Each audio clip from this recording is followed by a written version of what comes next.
చాలాసార్లు పిల్లలు తల్లిదండ్రులని ఇష్టం వచ్చినట్టు మాట్లాడతారు.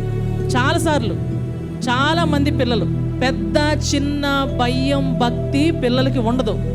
దానికి ఉండటానికి కారణాలు చెప్తా. మొట్టమొదటిది నేనే గొప్ప, నంబర్ 1. రెండోది నాకు అన్నీ తెలుసు.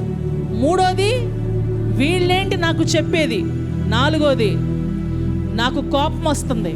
ఐదోది నేను మీ మాట వినను. ఈ 5 లక్షణాలు అందరి పిల్లల్లో ఉంటాయి. ఎందుకు అంటే ఫస్ట్ థింగ్ వచ్చే హార్మోనల్ ఇంబ్యాలెన్స్.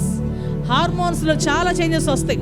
12 ఏళ్ళు దాటేటప్పటికల్లా అబ్బాయిలకి అమ్మాయిలకి రకరకాల హార్మోనల్ చేంజెస్ వస్తాయి.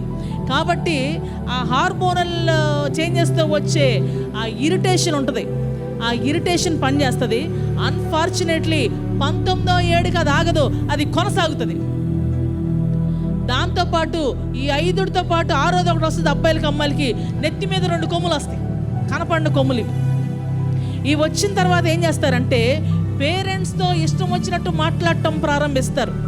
ఏం కాదులే, మా మమ్మీయే మా డాడీయే నన్ను క్షమిస్తారు. ఎస్, క్షమిస్తారు. ఎందుకంటే కన్న కడుపులు క్షమిస్తాయి, పెంచిన చేతులు క్షమిస్తాయి. కానీ వాళ్ళన్న మాటలుంటాయే అవి మిమ్మల్ని దాటిపోవు. జాగ్రత్త. మీరు చేసిన పనులు తుడిచిపెట్టబడతాయి, వాళ్ళన్న తిట్లు నిలిచిపోతాయి. తర్వాత వెనక్కి తిరిగి చూసుకోవడానికి ఉంటుంది.